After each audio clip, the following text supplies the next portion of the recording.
So we don't like to feel uncomfortable, right? So we do what we can to feel comfortable and to also feel like we're going to be viewed in a good light.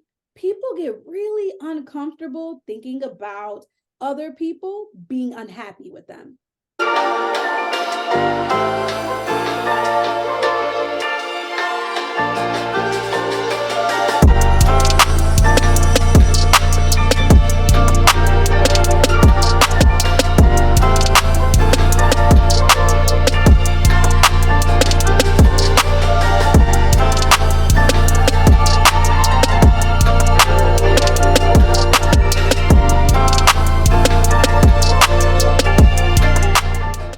What's up, y'all? Welcome to another episode of the Let's Rock podcast. I am your co-host, Philasophikal. And I'm your co-host, Ecko. What's good? What's going on, y'all? As you can see, we have an illustrious guest, a highly requested guest by my co-host, Miss Shavon Jack.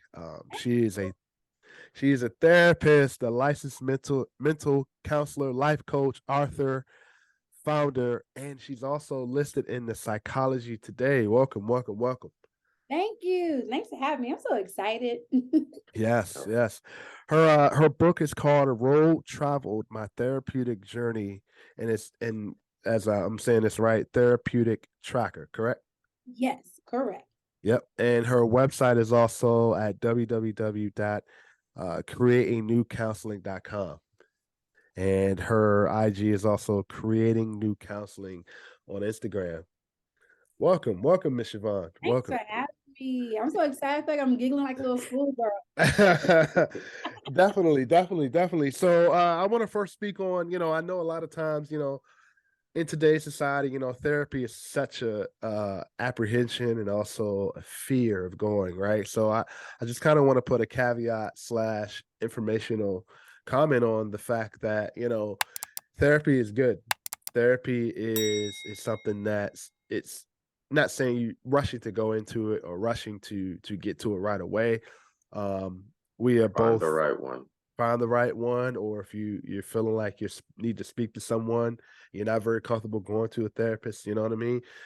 Trust in someone, one of your closest circle, to have those conversations with, right? Yeah. So but as of today, we'll do the work for you. We have a licensed therapist on the show for you guys. So love to hear you guys' questions, comments, engagements with her. Make sure you guys follow her, follow us. And we're going to go ahead and get started with kind of the first requested question here is, we've been kind of speaking on people pleasing, right? So let's get right into it on why not necessarily you, but people in general put others first. Let's first speak on that. What are your thoughts on it? Well, Philosophical, great first question. I would say that people pleasing is way more common than people realize. Okay. And it's to the point where if you tell someone, or even I, as a therapist, when I tell a client that they're people pleasing, I get one of two reactions. Either I get the first reaction of, oh my gosh, how did you know? And they feel like they've been seen. Or I get the other reaction, like, I don't care what people think. I'm not a people pleaser. And it's like, yes, sweetheart, you are. And then I list always say people please. And they're like, dang, you're right, I am.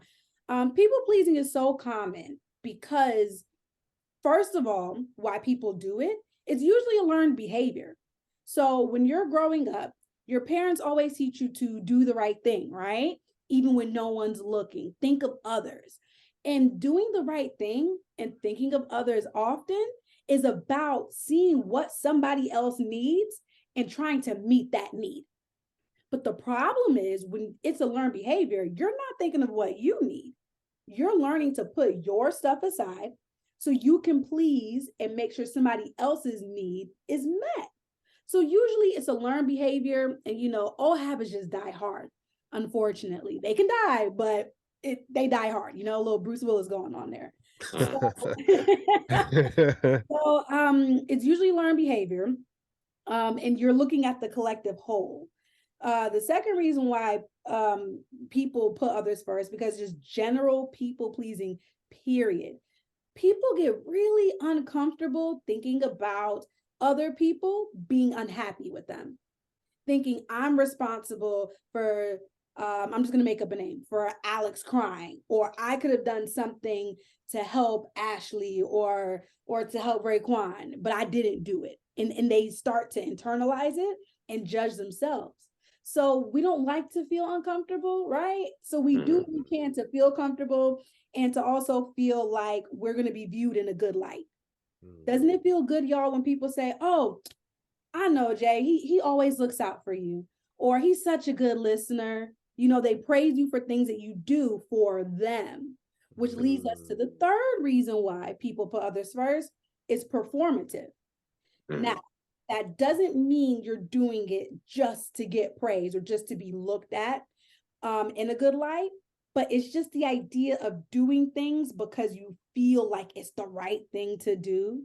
And you're always constantly just go, go, go. You're doing things because that's the way you were raised, or that's what society says you should do. You're performing. You're not really looking at why you're doing it, which leads to another reason. The fourth reason why we put other people first, a lot of times it's our belief system. We don't think about who we are and our worth. A lot of times we give advice to other people, or we give grace or forgiveness or compassion to other people, but we don't do it for ourselves because we don't believe we're worthy of it. So let me just clarify, right? The four reasons you're saying are behavioral, performance, patterns, and the fourth one you said, I'm sorry, is a value. belief system. Belief system. Okay, belief system. Belief system. Okay, so let's equate that to relationships and even marriage, right? And from my personal story and kind of experience, I feel like I equate all four, right, to myself, because I feel like in order to please yourself, right? And I've learned this the hard way, right? And we even say patterns. In order to please yourself, you have to feel like you're pleasing others around you. Yes. Right. And feeling like the performance part about it is, let's equate it to relationships. Doing things, performance things, even in the bedroom, buying things, doing we'll even call it in world society simping, right? Certain simping things, right?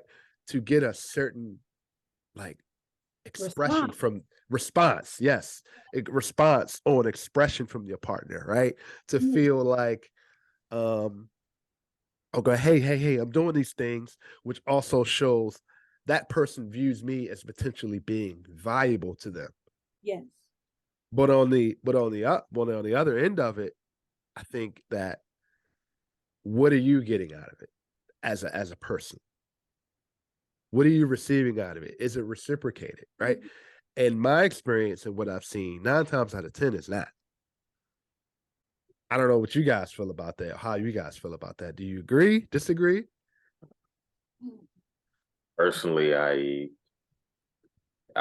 people are going to hear this. People hear this a lot from me, but I agree and disagree. I think, I think, yes, some of it is about a lot of it, like Shavon said, it's about what the other people think, but also it's about comfortability, like the feeling of work. So I don't, Shavon, I don't know how much of our content you've watched, but I like to go back to things like evolutionary psychology, philosophy, that type of stuff. So I'm gonna jump into that a little bit now. But do it. I think I think from an evolutionary standpoint, we're social creatures. We seek out community, and being disliked from an evolutionary standpoint, being disliked is a good way to find yourself isolated and alone and in a dangerous position, especially when, back in the day. And when I say back in the day, I'm not talking about, the good old days, the 50s, 60s, 70s. I'm talking about like prehistoric times when, if you were by yourself in the woods, you would literally die. Like that's what it was. But now, like we still have that in us. That's still part of us. So, from an instinctual perspective, we're all sitting there just like, look, for my survival, I need people to at least like me enough to not throw me into the woods by myself.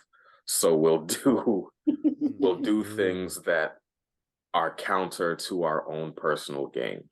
I think the areas I disagree are, I think we've conditioned ourselves to ignore those instincts to a negative degree. So let me ask a quick question. Your instincts. Are you because I'm trying to just clarify here. Are you equating instincts to intuition? Yes. Okay. All right. Good. Will Okay. So even though we want to be liked, we'll do things that go the opposite way. Before it was, okay, we do things to be liked because we want to be part of the group. But now we do things to be liked, even though they can sometimes put us in danger. Meaning we end up with bad partners and bad relationships and in bad mental states because we're doing the things for the sake of likability as opposed to community. Let's say that. Okay. I like that. In to give another little perspective, if you will, off what you said. Something you hit on, Jade, that I tell clients all the time is that the human experience is about connectivity. Literally, we thrive off of connection, period. That's why, trigger warning, during the pandemic, suicides increased because isolated. You're isolated. We were all in our houses. Well, most of us, right? I lived in Florida. Florida didn't believe in quarantine. But y'all were just out. Yes. Yeah, let me throw that out there. Thanks, DeSantis, not, but we quarantined for a very short period of time. But the nation as a whole was quarantined for a while, right? And you would hear things like people say, I'm going stir crazy because they couldn't get out. Suicides increase and also drug use, which I know you may find kind of weird because you're like, well, where are you getting this from? Like, you're inside. But if you have an addiction, you're going to make sure it gets fed. And the problem is people were home, so they didn't have things to distract them, right? I got an influx personally as a therapist. I got an influx of clients who were in relationships because they realized, oh my gosh, my partner's driving me crazy. I've never been around them for so long. What is going on? So point is, we thrive off connection. So I'm so glad you said that. So when we don't feel like we're connected to somebody, we find ourselves doing things outside of our own norms or even our own belief systems to make sure that we're accepted. Here's the danger of it. That's where you go into codependency a lot of times. And when codependency shows up, that's when the relationship starts to get a little jacked up. Because sorry, not to interrupt. I'm sorry. Can you define codependency for people who? Yes. I was gonna ask that, but I was gonna let her finish. I want to make sure, is codependency mean you start relying on a person more than you rely on yourself? I guess that's kind of what because I would love to hear that answer too. Okay, so I'm glad y'all said that because sometimes that's a therapy problem. You're so used to certain terms. You're like, oh, everybody knows what this is. And it's like, okay, oh, sweetheart, they don't. So thank y'all for stopping me on that. Codependency is not necessarily just relying on somebody else. It is where you actually, and I hate to use a word in a definition, but I have to. It is when you become dependent on that other person in order for you to be able to sustain or to thrive. Okay. So when you are codependent, it will look like this. People who are very, very clingy, very attached, they're very insecure. They struggle making decisions without calling their partner or getting their partner's input first. They may be very fearful of the relationship breaking up. So if you're upset with them, they're thinking, oh my gosh, this is it. This is the end. Like, are you trying to break up with me? What's going on? People who are codependent is usually a lack of a secure attachment. Secure attachment Mm. looks like this. My husband and I, because I'm actually married, we're together. If he leaves to go to the grocery store, I don't need to call him, right? I know he's going to come back. Now, say if I know my husband, and it sounds so juvenile, but these are real things, right? Oh, I'm getting ready to explain why they are real things because I have some questions. I have Okay, some questions. If my husband normally spends an hour in the grocery store, but if he's gone for 2, I may become rightfully so concerned and reach out like, hey, just making sure you're okay, but not giving him a 3rd-degree burn. Another example of codependency, because some people it's not that basic, right? It could be something Okay. like this. Okay. My husband says, hey, I have a work trip and I need to be gone just overnight. And I am like, absolutely not. You're not going, because I feel when he's not physically here, or if he's not within my realm of communication or sight, I withdraw internally. My security starts to go down and I need him around. So codependency is that very unhealthy attachment on someone outside of yourself in order for you to feel secure within yourself. I have a lot of questions, right? I have a lot of questions. I have a lot of questions about this. First question is, and I'll lump all these questions so we can kind of answer them all, because if not, I'll forget them all. That same insecurity, that same feeling, like we'll even say abandonment, right? Because that's kind of where it starts, right? Yeah. And also that fear of, breaking up.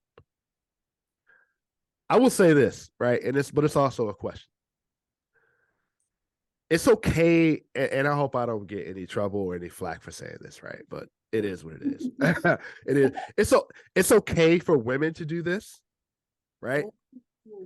To a point where I feel like men find that attractive. Mm. But when men do it, it's seen as Weak. Mm-hmm. Right? Why is that? That's my first question. Second question is that I was that man, right? To a point where I felt like very insecure, very don't go anywhere, don't do anything. Even now, sometimes, right? I'm a man that loves my peace and my space, but if my wife is gone for like hours, I'm like, man, it's quiet in this house. You know what I mean? Yeah. I don't get that same, I don't get that codependency of like, man, I need to call an APB, where is she at? Sometimes I do, but I know that I know from before I used to think that, and I feel like a lot of men and women do think this way when they're gone a certain amount of time, put out the bat signal because it's a trigger to the fact that what's happened to me before, can it happen again? Right. So to wrap it up into 2 questions, my first question is, why is it okay for women to do this and men are seen as weak? Second question is it normal, in a way that codependency isn't necessarily it's either, you're not a man, you're weak, but it's a woman's part of her personality to act this way. Those are some really good questions. First, I would say, why is it seen as women? It's okay for us. I'm just gonna say be quote unquote clingy, but it's really more codependency than men. Yeah. I would say definitely societal construct, because from the beginning of times we've been perceived as damsel in distress, right?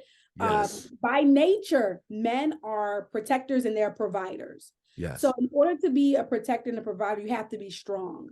And Yes. we normally think of physical strength, but really it's about mental strength. You don't have to be in the gym pumping 500 pounds, deadlifting and all that to be strong, right?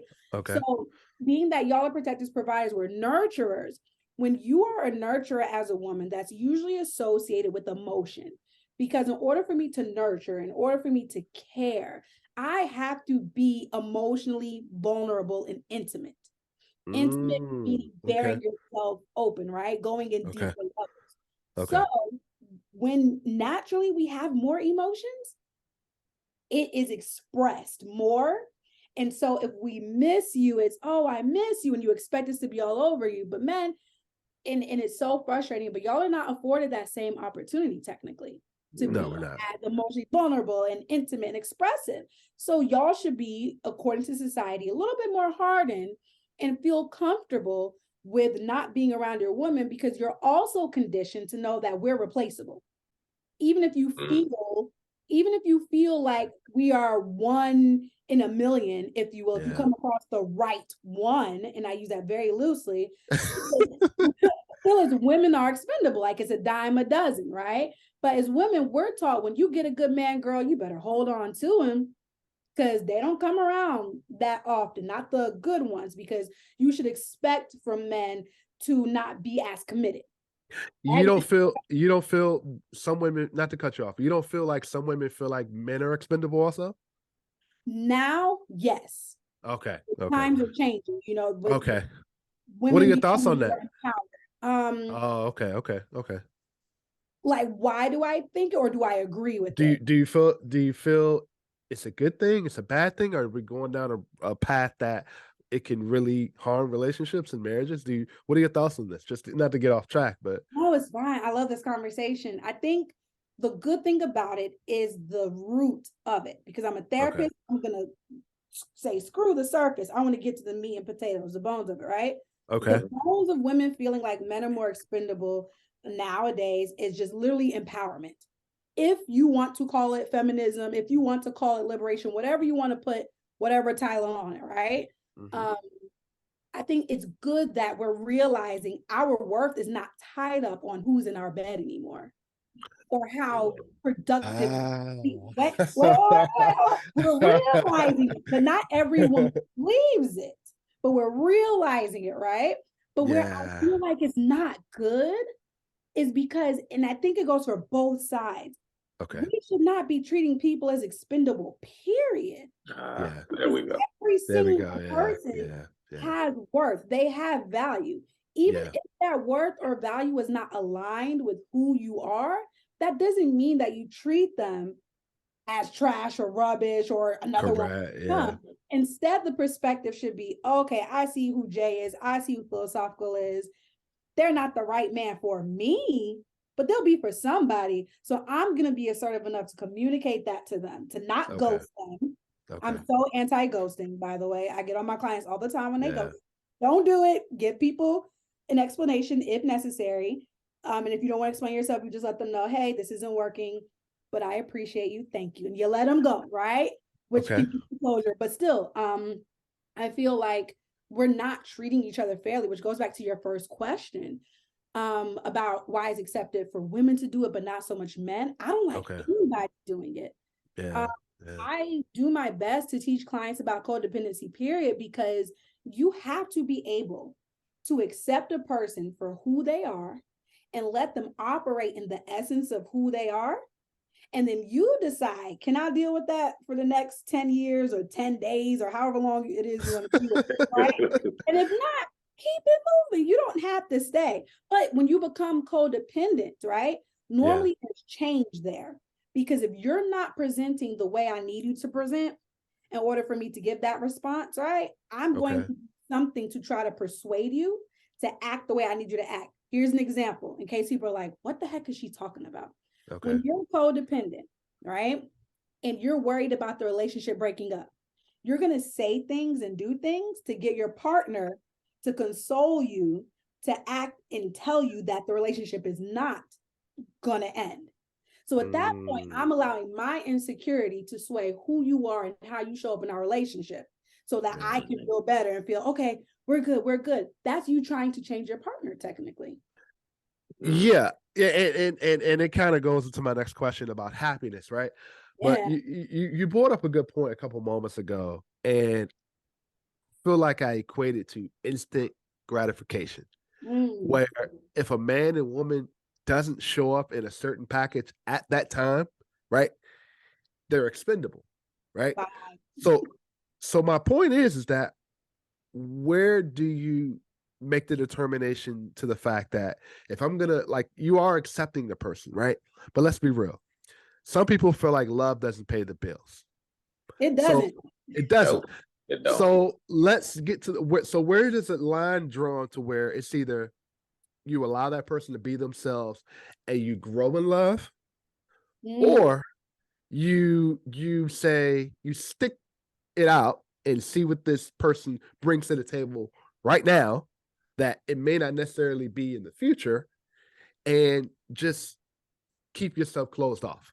Because I think that's kind of what's going on right now, right? It's that's why there's such a rapid rate increase in rate as far as divorces. Yeah.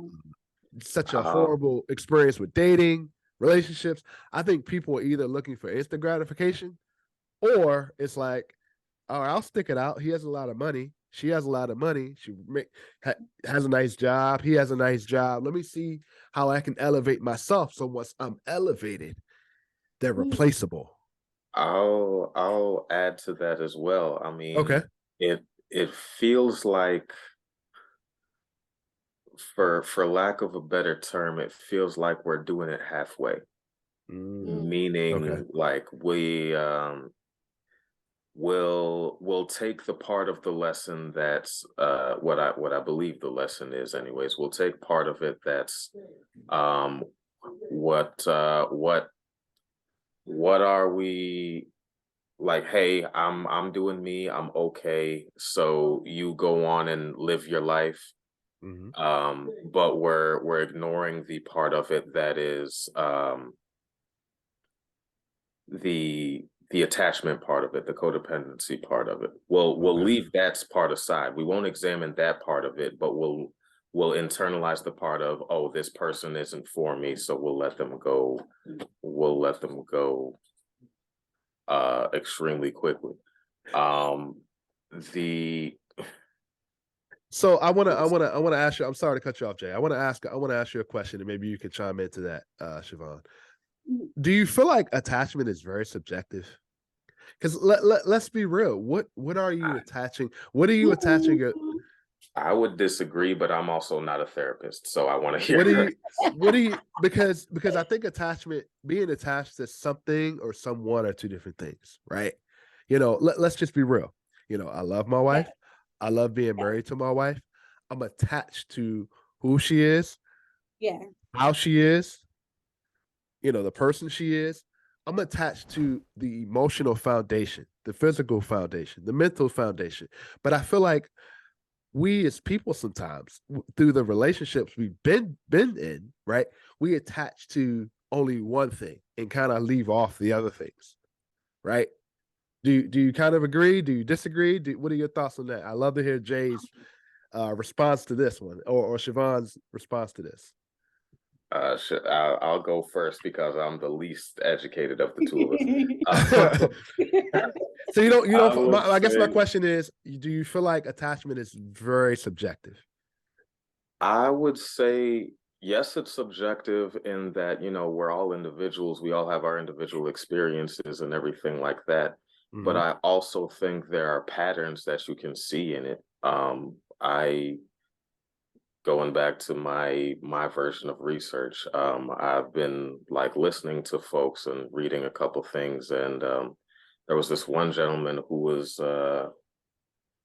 and I apologize, I'll see if I can remember and find it, but there was this one gentleman who was talking about attachment, and essentially his whole thing was, if we as people manage to fix our attachment issues, most of the problems in the world would go away. And that's because a lot of stuff stems from our attachment. But like I said before, the ways we attach are individual to us. So if you're trying to test for, hey, everybody just get your attachment in order, it's easier said than done. And I feel like we as people, and I've done this myself, right? And I'll equate it to being attached to things that you missed out on or what's missing, right? Let's look at it this way. When I was younger, right? I grew up poor, right? So I wasn't able to get a lot of things that I wanted when I was younger. So as I grew up, now I have the job, I'm able to make the money. I buy things that and I realized this, I tend to buy things that I wasn't able to get when I was younger because my parents couldn't afford it. So I think if we equate this to relationships, we attach to things that we weren't getting in previous relationships, but just in a more exposed package, if that makes sense. Go ahead, Shavon. It does make sense. And you hit two things I definitely got to talk about. So the first is attachment, right? Asking, is it subjective? Technically, no. The Okay. only way Okay. it can be subjective is when you're looking at, am I okay with how attached this person is or is not to me? That's the Okay. subjective part, right? But Okay. there's Yeah. actually what's called attachment theory in Mm. psychology.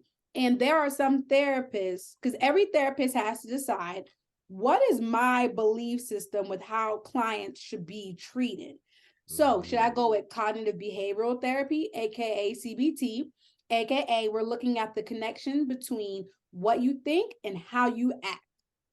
That's usually a Mm. favorite of therapists, Yeah. because it's very evidence-based and it's very scientific. Literally, it's proven when you think this way, it causes you to act this way. So if we take away this thought, then you're going to act differently, right? Mm. Um, I'm a CBT therapist, but I'm also what's called PCT, which is person-centered therapy, meaning I'm focusing on you as an individual.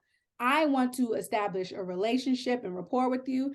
I'm not just going to give you the same treatment as I do my other clients. Like, if you're a client who is very shy, then I'm going to tailor my approach because you're shy. If you're a client who likes to use slang, I may tailor my approach to where you feel more comfortable using your slang or whatever vernacular, right? It's Yeah. more person-centered. It's more accepting a client where they are, meeting them where they are, empathizing with them. So I'm a good hybrid. The Okay. reason I bring up that is because there are therapists who are literally called attachment theory therapists. The way they're going to treat your problem is looking at what your attachment style is. So there's 4 different attachment styles. You ready? You ready? The first one is secure. That's me. That's the wife who's like, oh, babe, you going, to work overnight? I just want to make sure you safe, you good. I don't have to know every single detail, but I'm not going to be questioning like, oh, well, did you go here? Or let me look up what places are. I'm not doing that. It's, to do right. And if you do wrong, my personal belief, God's going to spin the block for me. He's going to let me know what wrong you did. I don't have to go searching. I don't need to go through your phone. You do you, dog, and we're going to deal with it later, right? You said God's gonna spin the block. I like Spin the block. Right. I am very secure. I wasn't always that way, though. I want to throw that out there. Okay. It took me working on myself for real, but that's a secure attachment. People who are secure attached, they trust easily. They're very in tune with their emotions. They communicate very well. Typically, if they are upset, they can communicate that directly, and they lead with like cooperative and flexible behavior in relationships. So I'm not gonna like try to strong arm you like, oh, you hurt me, you disappointed me, you need to do this. It's like, okay, I want you to be more vulnerable, bruh, so I'm gonna be more vulnerable. So you can, I'm leading by example, right? That's secure. Then you have what's called anxious. This is where some of your codependency habits start developing. These people, they naturally have a sensitive nervous system. So they're more in tune to anxiety, like literally biologically. Ain't even their fault. They can tend to struggle with communicating directly. So they might be a little bit passive, maybe passive aggressive at times, but they struggle to be assertive. And they tend to act out, and I use that loosely, but they act out when they're triggered. So maybe they try to make their partner jealous or shame them or guilt trip them. Then you have what's called the avoidance style. Okay. The avoidance style is in 2 different ways, and that makes up attachment style number 3 and 4. Avoidant fearful, that's your codependent people too. They are more dependent in relationships. They really fear rejection. They don't like rejection. They don't like abandonment. So if the relationship is rocky, they're thinking, oh, snap, it's about to end. Let me prepare myself. I might even break up with you first because you're not going to break up with me.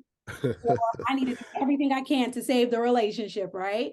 Usually low self-esteem, high anxiety. Then you have, that's avoidant fearful, okay? Then the last one is avoidant dismissive. These are the people who are going to downplay the importance of relationships. It's not that big of a deal. Catch flights, not feelings, those kind of people. They're usually very, very extremely self-reliant. Like me, myself, and I, Beyonce, irreplaceable to the left. It's all about me. I'm all I got. I can depend on me. You can't trust these people out here. They're not loyal. They can become very vulnerable when there's a big crisis, though. So with attachment theory, everybody has an attachment style, no matter how you look at it. It's just a matter of where your actions operate out of the most. And that usually goes back to something I would urge listeners to think about. How well do they deal with abandonment and rejection? Because that's usually where codependency is bred from. That's the breeding ground for it. So if you didn't receive the love that you needed when you were younger, that's going to show up. Something I want everybody to remember, okay? What you don't address from your childhood, you will address in your relationship. It's going to come up. It has to have no choice. So if you're looking at a relationship, you need to ask yourself, what are my needs? What do I need? What needs need to actually be met? Because that's going to determine what type of attachment style you have and how you show up. And then to go back to what you said, the second thing, philosophical, it goes back to what you're attaching to in relationships. So if you need to feel secure, you need to feel loved, because maybe your mom didn't give you a lot of validation growing up. Maybe your dad was really hard on you, just overbearing and very critical, right? So now maybe you're looking for somebody who is very soft, who has a gentle touch, who's going to validate you, give you those words of affirmation, right? Maybe they are more giving than you've ever realized before. When you need that, as healthy as it sounds, it can work against you, because now you may be codependent with what that person's doing. And that's when it becomes more performative. So as I love my wife, and not saying this is your situation, but just, tweaking. Oh no, give an example. It could be any one of our listeners. No, go ahead. Right. So like if your wife is super loving and tender, it can be, well, I didn't receive this validation. So now she realizes, okay, well, he gives me the most attention or the most praise, or he gives me the most fulfilling feelings. He acts the way I want him to act when I meet that need, when I give him love, right? And validation. So let me turn this up. Not realizing she doesn't even want to validate you that much. Like she wants to validate you. She wants to validate like 3 times a week, but she realizes she gets more out of you if she does it 7 days a week. So now she's become performative, and your relationship is more transactional and is not as genuine as it could be. Yep. I think you hit the nail on the head as far as what's going on in relationships today. So we're going crazy. That's whew. So we'll go into the second question. So it kind of goes back into what you just said, right? A couple moments ago. The issue with finding happiness, right? We spoke about it on our last show, that happiness is basically meaning things happening in your life, right? And I had saw that you had a great clip on, you're talking about as far as happiness is an inside job, but we as people were so worried about the second job, which is the outside job, right? So let's elaborate on that a little bit, right? And we've spoken about that as far as happiness within in with our men, with the relationships, and understanding what you need versus what you want, right? Looking at it within yourself. And I think for me, I have found and learned that being able to still be in a happy marriage, happy relationship, but still working on yourself is a good thing. And I feel like sometimes that is so misunderstood within dating and relationships, to where people come into dating and relationships thinking that person has to be 100%, been worked on themselves, reflection period. Don't bring none of that negativity in my circle. So I feel like there is no 100% happiness, right? I always joke. I won't say the Netflix show. I've always joke about this, and me and my wife always joke about this. Take the 70%. take the 70% and work from that. So let's discuss this, right? Why is there such an issue with finding happiness today? Yeah, it's such a great question, because here's the thing. Happiness is so simple and it's so easily attained, but we get in our own way, and it makes it so difficult to get. It's like we overcomplicated for no reason. I mean, well, there's reason, That's why I'm a therapist, but Mm. we overcomplicate it more than it needs to be. So have you ever heard someone who is a transient? And for those who may not know what that is, it's basically a homeless person, but that's the correct terminology. So instead of saying like homeless or hobo, they're a transient, right? They don't have anywhere to go. They kind of wander. So have you ever heard transients say this expression? Or not even the expression, but have you ever heard transients say how happy they are, even though they literally have nothing? Yeah. Maybe an outfit, they have something, but they have nothing. And there's been literally study after study. We learned about it in graduate school. Literally, the people with the least amount of things are oftentimes the happiest. Reason why is because happiness is intrinsic. It is not about what you have or what you attain. Now, yes, you can be happy on the pursuit of things. So me going to graduate school and grinding to get my master's, or me helping somebody, whatever it is, those things can bring happiness technically, but it's the pursuit, it's not the final result. It is literally having that goal that is worthy of struggle, of adversity, and overcoming it, that will bring happiness. The reason why people are usually not happy, first you got to ask yourself, what do you think happiness is supposed to be about? So I'm thinking of my clients who are depressed, right?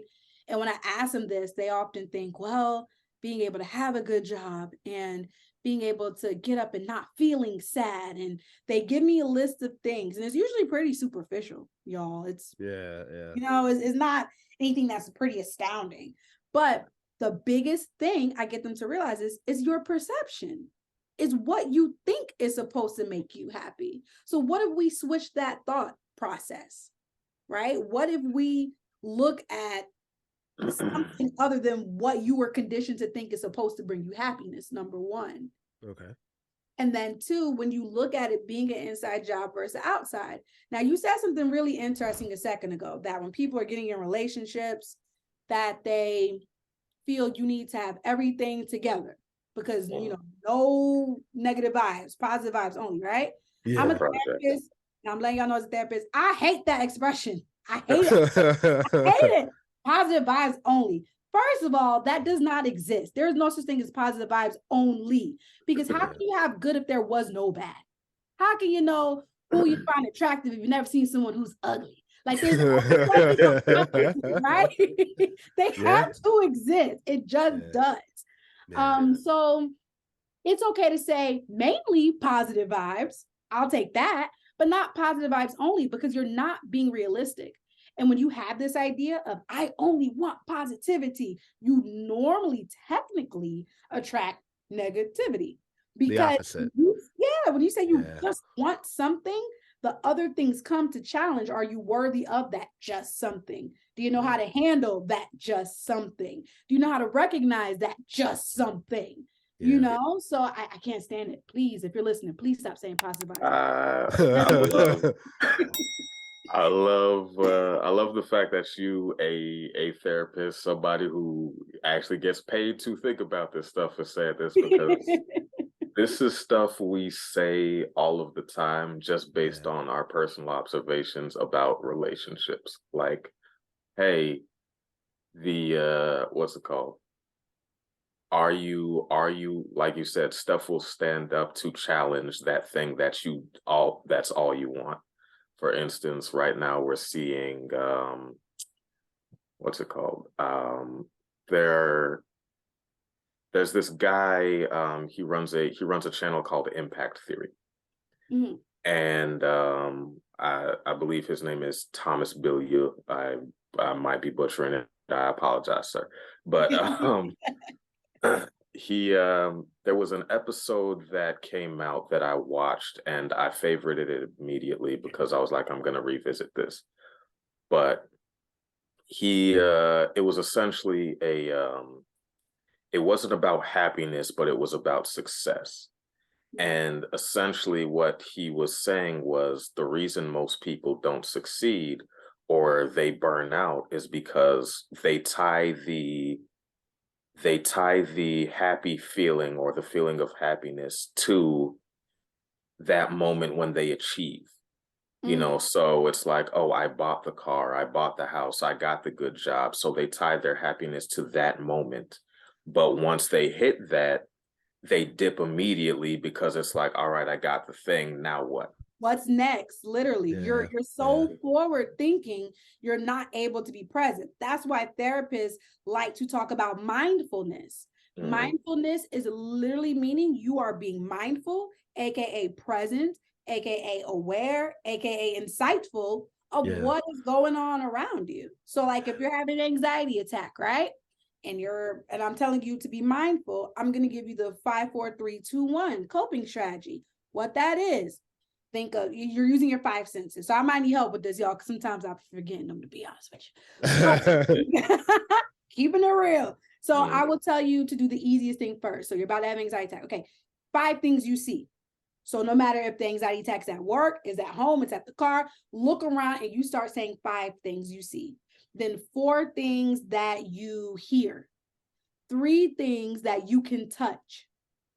2 things that you can smell, 1 thing you can taste. And we normally reserve taste for 1 because if you don't have food accessible, you know, it's kind of hard to say taste 5 different things, you know, unless you're like Chick-fil-A or something. And that's like 5 different sauces. But other than that, that's a lot of money. Right? It's preaching and teaching to be aware, because the more aware you are, the more in tune you are with growth and realizing what you need healing from. And with happiness, you know, I love that you bring that up, what that guy said, because you're thinking of the end goal instead of everything you had to overcome to get to the goal. So let's look at how you persevered, how you didn't get that loan, but you decided to keep going until you got the loan, right? Or you decided to save a little bit more, which meant you said no to going out to club a couple nights, or maybe you didn't go to Chick-fil-A. Maybe you ate some ramen noodles instead and you grinded it out. Like, look at that. That's happiness to an extent, depending on what your worthiness is, you know? It's just, happiness is really an intrinsic factor, meaning it's totally inside. When you make an extrinsic factor, meaning on the outside, you messed up. Why? Outside is too fickle. Things change. If I'm depending on my husband to make me happy, what if he had a bad day at work? You know, literally 2 days ago, his car battery died. He didn't even leave the house. He was leaving, the car battery died. He had to jump it with my battery. Then he got to work. Then started get, you know, he had all that stuff going on. He had to go get a new battery, right? Of course he's pissed off. He should be. That's $200 technically down the drain. But you know what I did as a wife and a therapist, y'all? I said this, babe, you know what? That is $200. It feels like it's down the drain. But guess what? We are not in Florida anymore. We're in Virginia. And I may not have a degree in science, but I feel like because it's cold up here, now your cute little blue car has like a really cool brand new battery to help us with Virginia weather, you know? And then we got into the gratitude portion of it. Like, thank God we have $200, because that would have broke somebody's bank account, you know, elsewhere, you know, being more mindful, being more aware. And so if I depended on him to make me happy, knowing he had a pretty jacked up morning and afternoon, he would have missed the mark. My happiness, which is intrinsic, has now become based on him, which is extrinsic. So what happens if he can't give that to me? I'm up the creek. I'm unhappy. But because I can dig deep and I can make it about me, I can then spread my happiness to him and make him laugh, because my whole Virginia, Florida thing made absolutely no sense, but it made him laugh though. Right? I will respond to that. That's something my wife would say, and it would probably be like, that would probably make me even more pissed off, because I'm like, did she not hear what I just said? But again, you know, I'm glad you said that, because I used to be that guy that I would get up in the morning and be like, you know, I want a better job, right? I want a nicer car. And it made me sit here and think about it, and to say, and it reminds me of kind of what me and Jay were talking about. Was like, you have to kind of put in the work, right? To say, you know, I was depressed at one point, to say, you know, why aren't things going the way they're going, right? And it's because I was thinking with such a low bar that I was keeping myself there, to the fact that okay, things are just gonna be the same because I'm thinking the same, and in retrospect and result, they're gonna stay the same, Yes. right?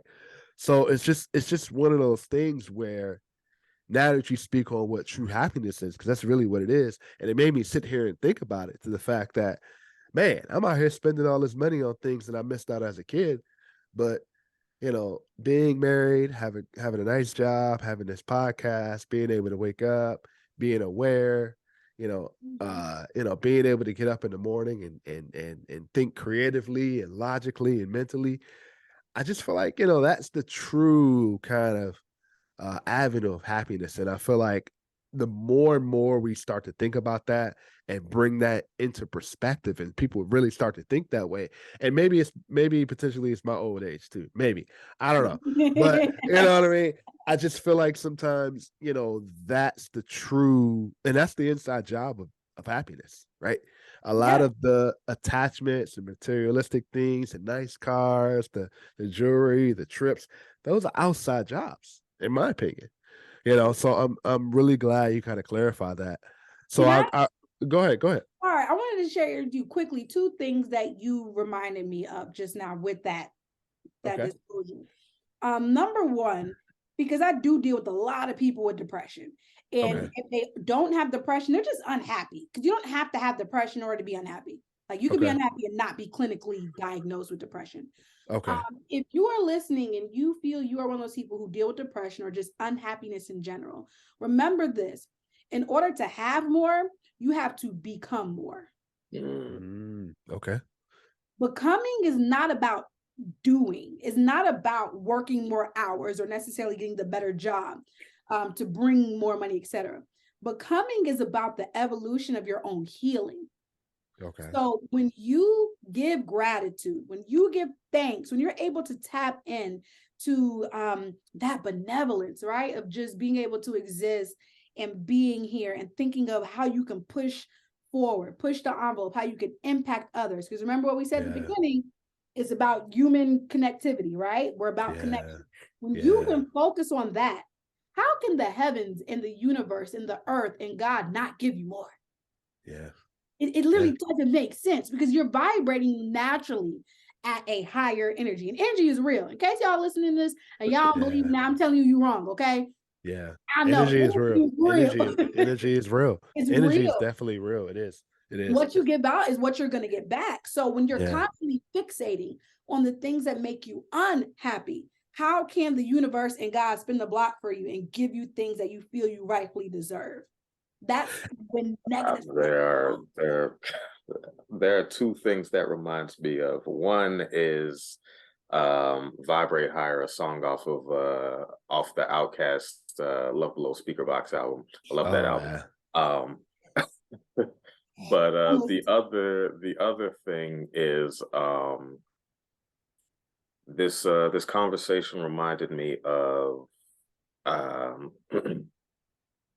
there's a conversation, it's an old conversation between, and I'm mad at myself because I have forgotten their names right now, but it's an old civil rights thinker, a dude and a woman. They had a conversation that was televised, and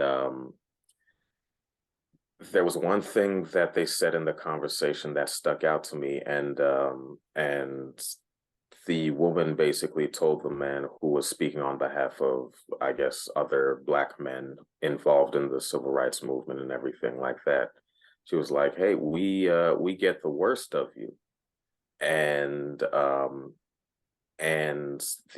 point the man was trying to make was essentially, we go outside and we fight the world, and so when we come home, we don't have the best of us to give because we have to give that to everybody else. Wow. And Good point. Good so point. Wow. they what's it called? I can't remember I don't think there was a resolution they came to. It was just sort of a point taken sort of situation. But it stuck out to me because it's like this is two civil rights leaders who are essentially, both of them are working towards the same goal, which is the advancement of people of color, of Black people. But, you know, they're, at the end of the day, the one thing that they want from each other is just, hey, can you be this thing for me? So they're looking to the other people for that internal happiness. And this is during the civil rights movement, you know, the thing that was the era that was about love of your Blackness, love of self, and all of that other stuff, but we're still looking outwardly for different things. And I know that's sort of an abstract caveat, and I apologize. That's just how No, No, I. no, that that's was a good. good You point. good. No, I'll, that was I'll a great point. I And will add to that, Jay, about when we had a conversation with Robert Moore about the Yeah. capacity. Mm-hmm. Yeah. About your capacity of how much can you be within yourself, right? How much are you going to give to somebody else, and how much are you going to keep in within yourself to be capable of? What are you capable of based off the capacity of how much you have internally? And I think it's a good caveat you brought up, because it still goes back to my second point that I wanted to bring up, that Philosophical said a moment ago about looking at, hey, I don't have to have all of these things to be happy. Yeah. Um, I don't even know if you realized, but the true gift was what you did with that, because you technically got a better job, right? And you Yeah. started obtaining more things technically. Yeah. You started getting things that you didn't have as a child. Instead of looking at what you physically bought, find the happiness in your power to transform. Because what Yeah. you did was you recognize your unmet need, the need of just having physical security, technically, being Yeah. able to have things that you just want. If you want something, technically, what is it? What says that you shouldn't be able to have it? So if you do want a certain car or certain clothes or whatever, technically wanting that doesn't make it you a bad person, or it's not as negative people try to make it seem. The problem is when you get caught up in just that, of course, but still, the fact that you want it and you were able to get it, focus on the fact that you were able to provide yourself with that unmet need, period. And when Yeah. you start to tap in to look at the power of you, the power of you being able to manifest things because you said, I want that. So you were able to work for it and go get it. That's beautiful. And that can bring happiness as well. Yeah. That's actually a good point. That's actually a good point. So I will go into our third question here. Let's speak on closure in relationships, right? Ooh, This is closure. this is I feel like this is a big thing, right? I feel like this goes into there are so many unclosed doors, right? With relationships, and dating, and marriage today, that and it even goes back to the attachment, right? People are still attached to people for whatever reason that may be, because the door hasn't been closed. So let's speak on that a little bit. You know, how to find that closure in relationships. Uh, by all means, let's. I would love to hear you guys' opinion on this. Closure. Jay, you want to say something before I dive into it? Because I'm gonna tell you why I don't like it, but I'm gonna let you go. Okay. Um, what I have to say about closure, I think too many of us try and move on without getting it. I think I think our idea of closure is flawed. I think we assume that closure is just, oh, I'm not thinking about it anymore, so Good point. I've gotten closure. But I don't think, I mean, I don't think we all I don't think we are properly equipped to, a lot of us aren't properly equipped to actually achieve closure, at least not in any healthy way. I think Mm, most of us, it's just I think that's why we carry so much baggage with us from relationship to relationship, Mhm. because we don't do the work that we need to do to end that chapter and then start a new one. It's just, all right, we're in the middle of this chapter, whether it's the grief portion of the chapter, and then sometimes a whole new book will open and we'll just start that, as opposed to, mm. all right, let me close this off. Let me do the work I need to heal. Let me take the time I need, and then let me jump into this new thing. Okay. Um, But yeah, I think that's it. Oh, and I think I found it was a conversation between James Baldwin and Nikki Giovanni. That was going to drive me crazy. Okay, I'm definitely gonna look that up. Yeah. Yes, I have. Okay, super quick. I know everybody can't see these, but I gotta show you guys because he brought it up. I have a James Baldwin bookmark. Oh no, it's not here. Okay, can I just show y'all this real quick? It's like such Yeah. These are my bookmarks. They're like so dope. Get Out. It got Whitley from a Different World. Oh man. Thriller, Black Power, Lisa Bonet, Spike Lee. You got a whole collection. I need to know where you Yeah, find I'm these. gonna have to give y'all her information. We got Biggie, Salinas, Huey, Dwayne Wade, a couple things. Yeah. But I have a James Baldwin one, but it must be in my bedroom. Okay, sorry, I digress. So let me tell you about closure. Okay. I have an issue with closure because, and you basically touched on it, Jay. People misunderstand it. To be pretty morbid with you, closure is just a fancy. Wait, let me count. How many letters is in? 1, 2, 3, 4, 5. Okay, 7. I want to make sure I got it right. Closure is a fancy 7-letter word that really equates to I'm just going to continue a toxic cycle. That's it. Because people vie for it so much, they allow themselves to get stuck in what is toxic, what's unhealthy, what just doesn't serve them. So they'll keep engaging with that person that they do need closure from, or they will keep going in a cycle of getting a new partner who's just like the person who they finished because they have unfinished business with that person. But here's the crazy thing. They don't realize that. Now, I don't mean crazy as in like, oh, you're crazy, because I don't call people crazy. I mean crazy as in wild. The wild thing about it is they're doing that subconsciously. They don't realize that. It's literally their subconscious mind seeking it out. So let me look. Is that why we have a lot of serial daters going on? Is that why? Yeah. I have so many of them as clients right now. Okay. Yeah, serial dater that's a real thing. Okay. It happens because they haven't come to terms with what it is they need healing from.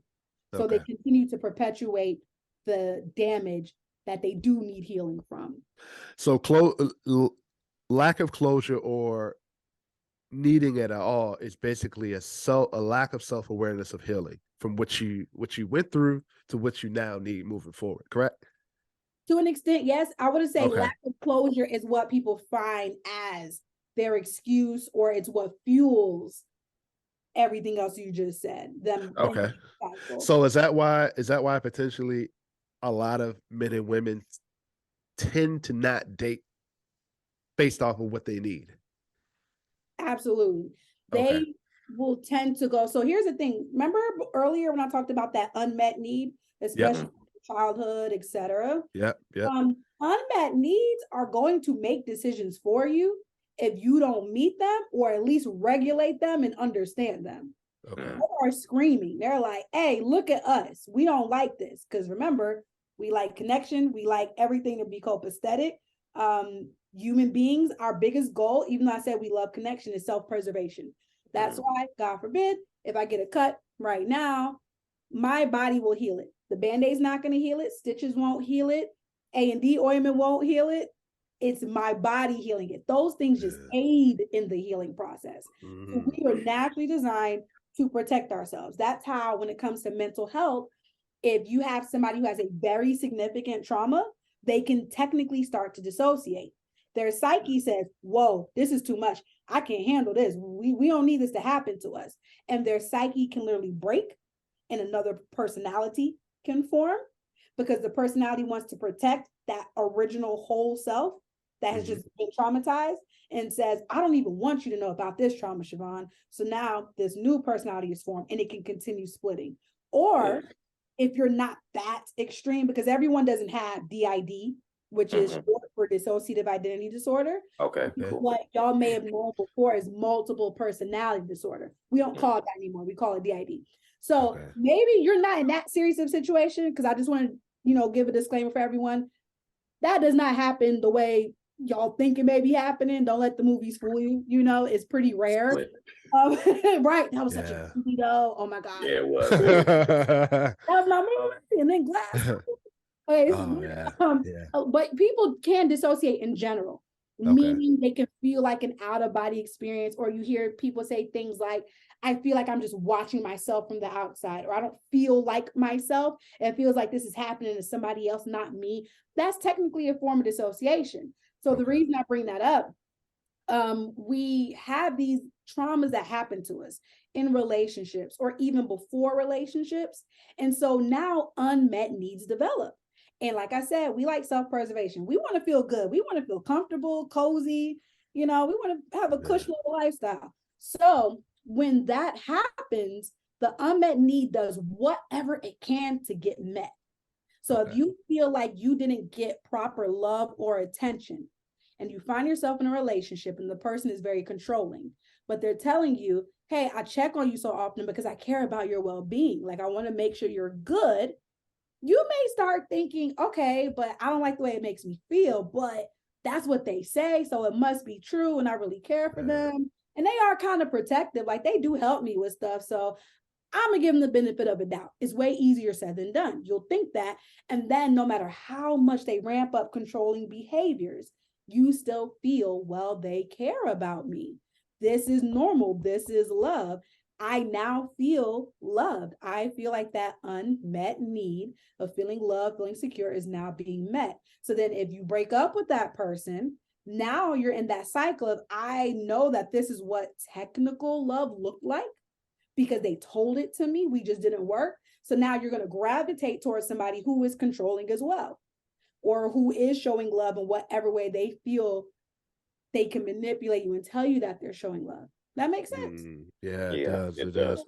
So the thing about closure, the reason why I don't like it, I told y'all, because it oftentimes tricks you, right? Yeah. So this is how you receive closure without having the other person. First, you got to realize you don't need someone for closure. Closure is all about you. It's an internal job, just like happiness is intrinsic. So is closure. Closure, what it really means is just acceptance. That's it. Closure Good is point. acceptance with what has happened. It doesn't mean you like it. It Mm. doesn't mean you're happy, but you accept it, because you cannot have peace until you accept something for who or what the situation is or who they are. So the first thing you need to do, be objective. It's Okay. not about you when it comes to why that person acted the way that they acted. They have whatever they got going on in their life, their own traumas, their own misunderstandings, biases, prejudices, their own healing. So what they've done is not about you showing up a certain way. So take yourself out of it. Stop putting yourself in the situation, right? Be objective. Realize what they did is what they did. It's not because of who you are that the relationship didn't work out, etc. I will add to that as a Yeah. caveat. I feel like that can go back to the I'm sorry, the people pleasing, as Yeah. far as like trying to control what someone else did to you. That's a very good point. Yes. Try Yes. to control what other people did to you and try to control it to the fact that you're almost saying it's okay. Just treat me differently next time. So they kind of Mhm. accepting that, not really the closure, but accepting, but being very apologetic to the fact that it's okay what you did to me. I like and even love you enough to like, let's make this work. But really, you're supposed to accept the fact that this is not the position you're supposed to be in. But the longer you don't accept that, you know what I mean? Hmm. The more trauma you're going to deal with it, right? Yes, but I would say it's not about saying technically it's okay what you did to me. It's more of, I recognize what you did to me. I Mm. understand the reasons why you did it. Do But you though? Do they though? if they want to do the work, if they want to try to understand, because here's the thing, you don't have to understand why people hurt you. You just Mm. have to understand it doesn't have nothing to do with you. But 9 times out of 10, you're going to do the work for them. And that's the problem. Yeah. Yeah. nine times out of 10, you're going to, because in my opinion, right? Mhm. You're with somebody, let's say, I mean, the first 6 months, you're in the dating honeymoon period. And then after that 6 months, you begin to transition into who are we as people? Can we start to be together, right? That's year one. when you start to hit year 2, year 3, year 4, year 5, potentially, you know who this person is. And if you're constantly arguing, you're constantly splitting up, you're constantly having issues, one minute you're together, next minute you're not, this is what it is. It is what it is. Yeah. But I mean, Phil, that's what makes an exciting relationship. That's what... Wait, what part? Arguing and I mean, that's spicy. You fight so you can make up. That's what that is. That's true. Oh, no, it's so funny. I'm glad you said that because I know like you're joking, whatever, but I think it's no, he's serious. It's like, even though I know you're joking, I'm so glad you brought that up. And it even goes back to what Philosophikal said at the beginning about women versus men. That's where a lot of my women get stuck, y'all. They feel like, well, it's boring. There's no passion. If he's not arguing, that goes into the next question. Yeah. Wow. And it's like, hold on, baby. Let me tell you something as a therapist. Do not confuse passion with dysfunction. Those are two different things. Wow. Okay. Passion does not equal dysfunction, right? Put that on a t-shirt. Yeah. It's not the same, because I can love you and I can show you passion, especially in the bedroom, right? Yeah. But still respect you, still listen to your opinion. For my married folks, this is gonna make y'all cringe a little bit, but I feel like married people understand it a little bit more than single, aka just married people. The submissive factor, right? Oh yeah. That's a whole other podcast for a whole other day. Man. Bring me back for that episode. I have a lot to say about that. Bring me back for that one. So yeah, it's people confuse passion for dysfunction, but all the dysfunction is like what Jay was joking about, the whole arguing, blah, blah, that is just unmet needs running wild. It's usually insecurity. They don't feel comfortable with who they are and their status of the relationship and feeling like the relationship is working. Thus, they're acting out. That was that anxious attachment style I was telling you. Yep. But people think that. And my poor women, I think I call them my babies, but these are my clients who are between like 19, 23. My little female babies, they just tell me like, Miss Shavon, your husband, a guy like him, that's boring. Like, he's gonna like, because I'm like, baby, he boring because he pays the bills and he doesn't hit me. Like, wait, what are you talking about? But I bet you from the, like, somebody like me meeting your husband, I'd be like, this dude is in peace. He is in tranquility. Very, and he's a leader, if that tells you anything. Yeah. He's in tranquility. I'm the Scorpio. Oh yeah, I'm a Scorpio don't also. Do that. Shavon, don't do that because I'm a Scorpio also. Don't do this. Okay, so y'all know how we are. Don't do this. We bored and it's Tuesday. Come on now. Yeah. I mean, no, I will say there are periods where like I get up and I'm like, yo, I need to make somebody angry today. I need to. Hello. I need to start some Don't get me wrong. There are days when I wake up and I choose violence, but I mean, even as a therapist, I'm like, okay, we're about to have this argument. Technically, I should. So what but seriously, it is dysfunction, and people confuse it with passion. You know why? Because there's a lot of emotion in it. People confuse the emotion and the dysregulation, aka not being able to like keep it peaceful and keep it respectful with passion. And that's not passion. That's just really unregulated emotions, and you need therapy. That's it. And I will add to that. I feel like we as men and women confuse dysfunction for love. Yeah. Dysfunction for caring, for endearment, nurturing. Yes. And because I feel like nowadays, I've been there, and I know a lot of our men are either going through or have been there. Feel like an assertive woman, a demanding woman, a woman that argues. They confuse that with a woman that, she's just speaking her mind. She's just telling me what she wants. Mm-hmm. She's just letting me know how she feels about situations. But on the other end, you're not. You don't have any respect. You know don't. What I mean? And you're being abusive. Women are very, very abusive, and we don't want to talk about that usually. A lot of times when we talk about the emasculation of men, oh my goodness, like you can't be vulnerable. You show me a man who's been emasculated, I'm gonna show you a woman who's had to feel she had to strip his power away to assert herself. Why is that? Why do you feel that way? Why do you feel it's like that? Because we know that your manhood is pride for you. Your manhood is we've been speaking on that. You know, it makes you feel good. You want a man to do things, you stroke his ego, literally. You speak words of affirmation, you praise him, you do things and say things that make him feel like what he believes the man is. So but have you I'm sorry to cut you off, but have you seen the movement where, and not to get off topic, women don't want to stroke the ego anymore?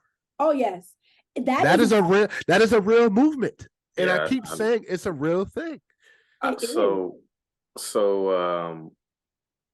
I'm interested in this where we had a discussion. We asked Winfred this question, which episode coming out next week, y'all. This week, next week. Next week. 1 week. So Winfred is he's a preacher, and he's a real good guy that we met doing during a I'll call it a revival, but it was more like a retreat. Retreat. Forgiveness retreat. Yeah, a forgiveness retreat. And the question came up, do you think there is an attack on manhood or masculinity? I believe was the question. I might be misremembering, and I apologize if I am. My argument was no. My argument was more that if you know where you are rooted, nobody can attack you, so to speak. I don't think that's true. I disagree with it, remember? I don't think that's true, because there are a lot of men who don't know their roots. There are a lot of men who don't understand how to be rooted. A lot of men are out here searching through different avenues on how to be rooted. There are a lot of men out there who just agreed with me unofficially. I mean, but the reason why I disagree is because I'm seeing it in retrospect to yourself, right? Being very rooted, searching through creativity, learning through creativity, learning yourself, get to know yourself. You're taking that reflection period. Just imagine the men who are in relationships today, enter in relationships, who have no clue how to speak up for themselves, who have I'm not disagreeing with that, but I think what I'm disagreeing with isn't that happens. What I'm disagreeing with is that this is a larger conspiracy from somewhere that, they're just attacking men in general. I do think there are a lot of people who struggle with relationships, and they feel like you said, there are a lot of people who feel like, I'm done stroking a man's ego. So it feels like, hey, we're under attack. But again, like I said, let me ask a question real quick, and I don't mean to cut you off. You feel it's a conspiracy, meaning that it's not true that men are being attacked. You don't feel this is a thing. I don't feel it's a thing. What I feel like the issue is more of us are listless and what's it called? It goes back to this conversation. We are seeking externally for our roots. We are seeking externally for our happiness. We are seeking externally for something to ground us. So because we are seeking externally, the second something external tells us that, you are not this thing, because we don't have that internal lightning rod or that internal grounding, then we spin out of control. But if you have that, if you've done the work that Shavon is talking about, if you've done the work that Winfred was talking about, if you've done the work that a lot of mental health professionals are talking about, then no matter what, now obviously we absorb what's we take stuff in. It's very difficult to shut the world out completely. I'm not saying that that's how we operate or anything like that. What I'm saying is having that internal root helps prevent all of that stuff, or at least it dampens the blow when somebody said, like when somebody perfect example. I was at work the other day, and four of my coworkers were around me, and we were just talking. Two of them were women, two of them were men. You know, it is what it like. That's just how it shook out. And they were. I told them like, oh, I had been bald at one point, and they were like, oh, I don't. We don't believe you. So I showed them a picture, and sorry, the story is coming to an end. I don't want to take up too much time, but basically, I showed them a picture, and two of them said, bro, you look super old when you're bald. You should never do it again. And then two of them said, oh, no, you can pull it off. Now, I'll let y'all guess who said which. But I sure hope it wasn't the men that said that. Said what? I said, I sure hope it wasn't the men that said that. It doesn't matter who said what, but at that time, like whoever said it, like, I was okay in that moment just being like, y'all are tripping. I know I look good. Now I had a little extra weight on me, so I took that off and now I'm good. But I'm good. I know I can pull off bald. I'm cool. And I was okay with that because, don't get me wrong, my hair, my hairline, like all of that sort of stuff, that's something I've struggled with before. But I've gotten to a place where it's like, you know what, as long as I maintain, like, as long as it's clean and as long as I'm happy with me, I'm good. Like, a whole bunch of people have receding hairlines and a whole bunch of people have it worse than I do. So it is what it is. And I was able to move on. Whereas, you know, somebody else, like, I won't even say somebody else, myself, if this was maybe 3 months ago, somebody said something, I'd be like, I ain't never going bald again. I'm gonna grow dreads, you know, all this that's other true. stuff. That's true. Like, that's very true. I still want to try growing dreads, but that's for other reasons. Well, you've been telling me that for 10 years, man. It's never happened. First off, I grew my hair out. I had to cut it because I was getting a new job. It's never happening, man. It's never happening, man. It's never happening, man. It may not, but I'm okay with that. He's been telling me that for 10 years, man. Let it go. It may not, but I'm okay with that. Let it die.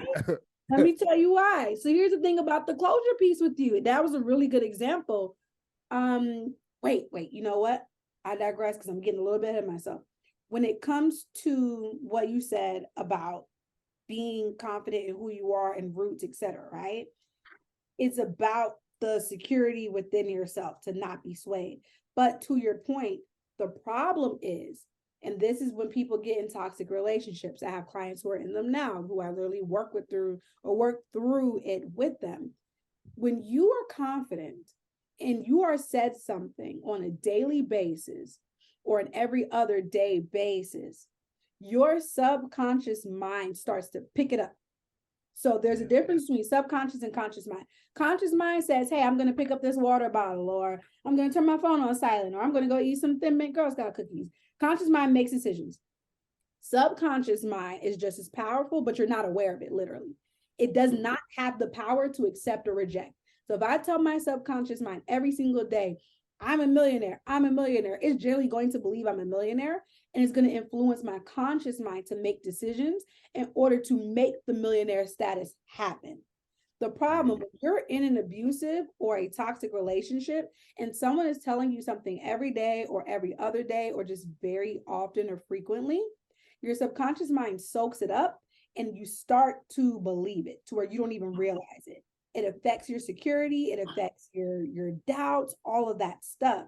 So the great thing is, you know, you look good with a bald head. But if they constantly said it at some point, I don't care, you start to think like, well, dang, why they dang, maybe I need a dread. So, right? You know, just But here's the cool thing about it. The reason why you really were cool with it, though, is because you found closure with it. And so whenever you're seeking closure, you have to ask yourself, what do I need closing first? You can't have closure, which is the act of closing without having something that you need to close. So like if I open this office door right now, closure would be me getting up and closing it. So what is the issue that you're seeking closure from? Is it an unhealthy relationship? Is it feeling like you were not enough during that relationship? Is it you oversharing? You feel like you need to stop oversharing with your next partner? Do you feel like you spent too much money? You were doing the most. You need to stop being so helpful. You got to look at what you need closing from, aka what needs to be expelled from your life. So the first step we said for closure was to be objective, right? Remember, it's not about you. That person's stuff is about them. The second thing is you need to look at the feeling that they cause you. And that is the feeling that you need to deal with. It wasn't about them hurting you specifically. It was about the hurt, period. So say if your partner made you feel inferior throughout the whole relationship, look at that feeling of inferiority and ask yourself, when were other times I felt inferior, and trace it back, because that's your real issue, the inferiority that keeps popping up. And I would say, lastly, how to receive closure: choose to act out of whatever it is that you need. So if you feel like I needed love or I needed acceptance, make your decisions when it comes to that person out of love or out of forgiveness or whatever it was. You don't have to live in the hurt on a daily basis that that person caused you. Now, will you experience that hurt on a daily basis? You could, especially should you choose not to heal. But just because you experience infidelity or abuse or whatever it is, doesn't mean you have to make decisions out of it.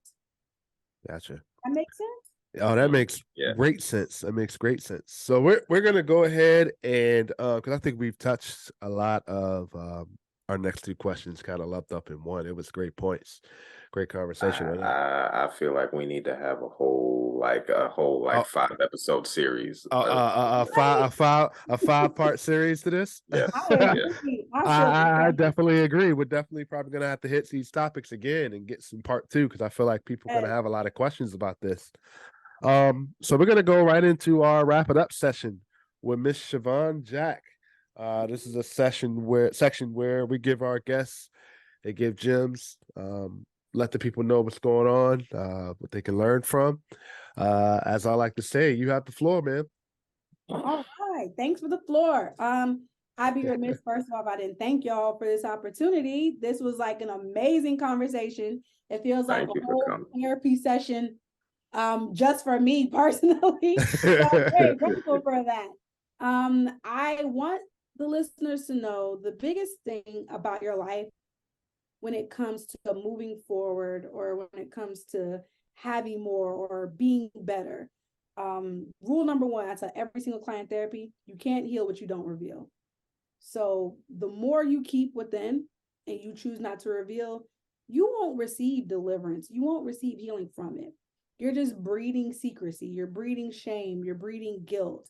And it's very difficult to crawl out of it. It's possible, but you don't have to go through that. So reveal.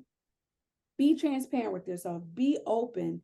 Seek therapy. Therapy is normal. I'm a therapist and I have a therapist. If I don't have a therapist, something's wrong. Why? Because I am helping people almost daily, because I'm off on Fridays in the weekends, but I'm helping people a lot during the week, and they unload on me, and I need to have an outlet. Now, that doesn't mean I go to my therapist and say, girl, let me tell you what such and such is. Not that.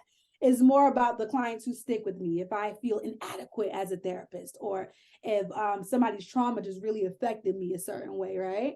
But mainly my therapist helps me with my own stuff, because I don't have everything together. I'm really good at helping my clients get it together, but I don't have everything together. I need to process stuff that happened in my childhood, things that I've been through in romantic relationships. I can't help you go where I haven't gone myself. And I'm very big on practicing what I preach. So therapy is normal, y'all, especially my listeners who are men and people of color and Black people. Do it. Stop just relying on Jesus. And I love the Lord. Lord knows I do. I love the Lord and I'm a Christian, but that doesn't mean anything. Stop relying just on Jesus, or just on your grandparents, or just on your family members. Therapists, we have degrees for a reason. We have a lot of debt from our degree for a reason, because we receive training and we want to help you. Get an unbiased opinion. Get somebody who doesn't have a dog in the fight, aka therapist. Whether you stay with him or not, whether you decide to tell somebody how you feel or not, isn't going to make us love you any less or think less of you, etc. So get that unbiased opinion. Come to us. I just want everyone to know that you don't have to stay where you are right now. There's better. If you've thought about better, if you've thought about something different, that means it's attainable just because you thought about it. Even if you don't feel like it is attainable. So do something about it. Please, please, please go to therapy. Make sure you look up the therapist credentials, Google us, do all your background check that you got to do on us. It's normal. The average person goes to 3 to 5 therapists before they get the therapist for them. Average person. So you might have to fire 3 to 5 different therapists before you get the right one. But don't let that discourage you, because if you're not connecting with us, it's not going to work. So I just want to inspire everybody. Please, please, please reveal so that you can heal, and know that if you think about better, you can have it. It's attainable. You deserve it. So please go to therapy. Wow. Yeah. We've been requested, and I know Jay has requested sometimes to have a therapist on here. We've spoken sparingly, but I'm glad we got a chance to speak about it today and how important therapy is to our people. Make sure you guys follow Miss Shavon Clark. She's a therapist, licensed mental counselor, life coach, author. Her book is entitled Road Travel: My Therapeutic Journey, which is also a therapeutic tracker. Founder and also listed in the Psychology Today. Her website is www.createanewcounseling.com, and her Instagram and I assume socials are also Create a New Counseling is her Instagram. Really appreciate you taking the time coming out. What a great conversation. Really dope conversation. We're gonna have to make sure she comes back on for part 2. Definitely. Show us some love, Pete. Show us some love. Also follow us on YouTube at Let's Rock Podcast, and also on Instagram on Let's Rock Podcast. We are everywhere. Apple, Google Podcasts. Make sure you guys like, share, subscribe. Let us know, man, how you guys felt about this. You know what I mean? Continuing entering toxic relationships, putting others first, issue with finding happiness is an inside job and outside job. Love to hear your thoughts on this. And as Ms. Shavon said, there's no such thing as closure in relationships. It's about acceptance. Love to hear you guys' feedback on that. I bet a lot of people didn't think about that. It makes me kind of think about it too. So make sure you guys follow her, follow Let's Rock Podcast. Really appreciate you guys being here with us on this journey. I'm Philasophikal, and we're out, y'all. I'm Jay Ecko. Take it easy. Bye. Man, appreciate you guys having me. Shout out to y'all, man. And I'm happy to be here, man. Thank you for having me. I'm honored to be here, man. You guys are doing amazing things. Good, man. We doing good. I see you guys looking great. Well, I appreciate y'all for having me out, taking y'all time and promoting positive Black image.